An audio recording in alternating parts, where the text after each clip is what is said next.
sholat dengan baik, maka Allah akan memudahkan penantian kita di alam kubur. Yang ketiganya, wa yu'ti kitabahu biyaminihi, maka Allah akan memberikan catatan kebaikan dengan tangan kanan yang menunjukkan bahwasanya amal kebaikan kita banyak.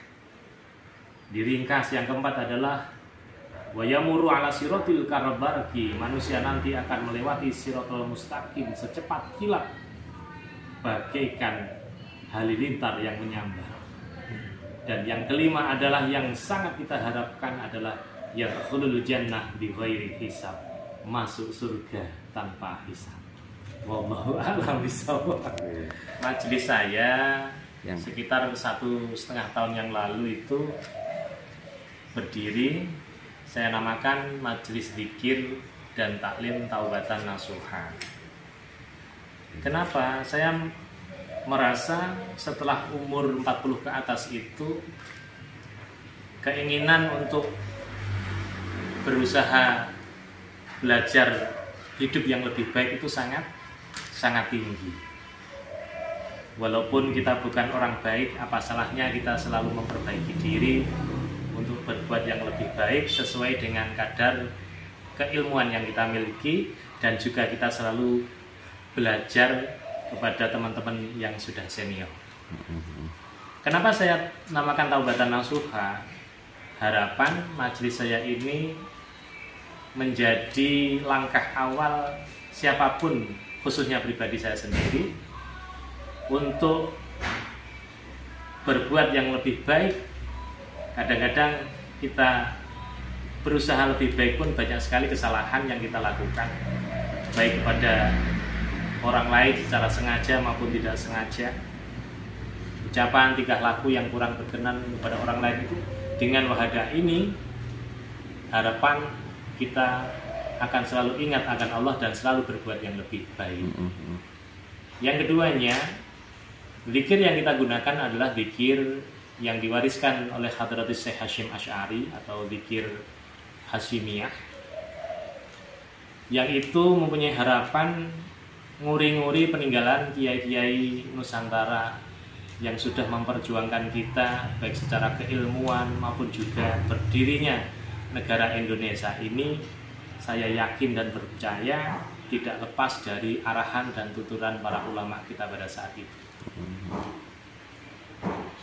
Yang mengikuti peserta pikiran di sini ini beraneka ragam. Ada yang muda, ada yang tua, bahkan ada yang guru, ada yang masih kuliah, banyak juga mereka yang petani ataupun berdagang. Walaupun perkumpulan ini belum banyak, kisaran kalau rutin setiap malam Rabu itu kisaran antara 50, 70. Kalau pas ada kegiatan agak besar bisa sampai 150. Misalkan dengan adanya peringatan PHBI, peringatan Hari Besar Islam, ataupun PHBN, itu biasanya ada lebih banyak. Terus untuk metode dakwahnya ini menggunakan metode budaya juga ya, seperti wayang seperti itu. Kalau di waktu istighosah beberapa kali menggunakan wayang, akan tetapi karena jamaah kita itu kebanyakan orang-orang sepuh, jadi yang pertama setelah ba'da sholat itu kita zikir bersama, yaitu menggunakan zikir Hasyimiyah, zikir yang ditinggalkan oleh Hadratus Syekh Hasyim Asy'ari. Selanjutnya diisi dengan kajian pengajian sekitar 15 menit. Itu untuk sementara kita gunakan kitab kecil, yaitu karangan Imam Nawawi. Yang itu biasanya hanya 15 menit, kemudian diisi dengan ramah tamah. Habis itu doa bersama. Kalau dilanjutkan dengan ngobrol, ada yang pulang, ada juga yang pengobatan, karena kadang-kadang kita juga mengundang teman untuk pijamah bekam, kadang-kadang metode totok dan lain sebagainya. itu hanya untuk hiburan dan juga mereka kalau membutuhkan. Majelisnya namanya apa? Majelis Zikir Taubatan Nasuha. Taubatan Nasuha. Terus jenengan sendiri untuk apa? Mulai dakwah itu dimulai sejak kapan? Kalau untuk majelis zikirnya itu sekitar 1,5 tahun yang lalu. Akan tetapi kita beberapa kali kadang-kadang diundang untuk mengisi kegiatan masyarakat itu sudah antara tahun 2007, 8, 9, 10 sudah mulai. Walaupun tidak serame seperti teman-teman dai atau mubalik yang lainnya. Kadang-kadang 1 bulan 2 kali, 3 kali, kalau rame ya lebih, kalau sepi ya 2-3 kali.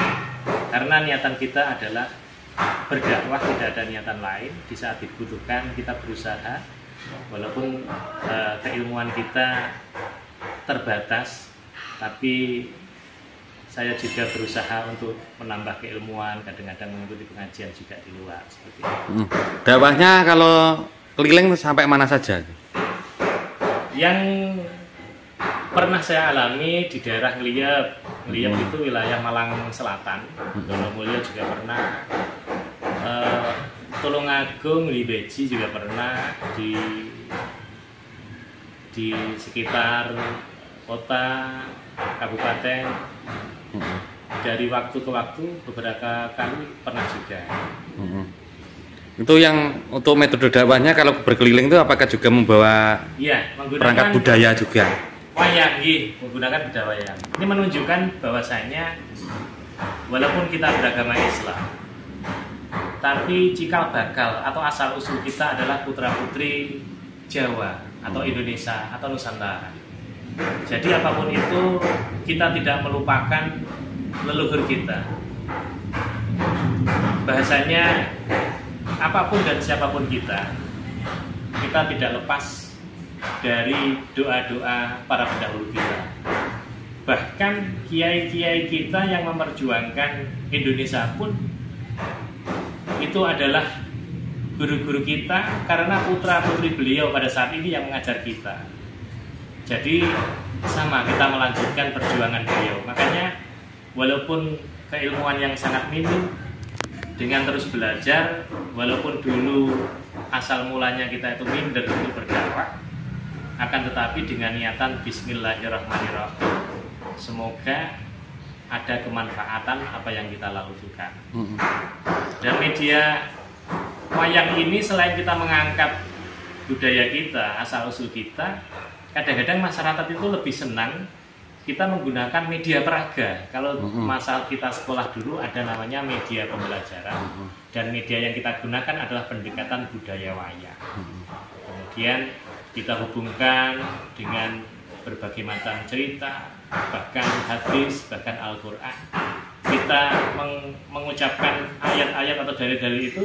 Apabila kita dengan alat peraga, minimal mereka akan ingat peraganya, kemudian apa yang diaturkan atau diutarakan itu mereka juga mengingatnya, dan harapan setelah sering mengingat atau tertulis dalam pikirannya itu nanti mereka akan berusaha untuk mengamalkannya. Seperti itu.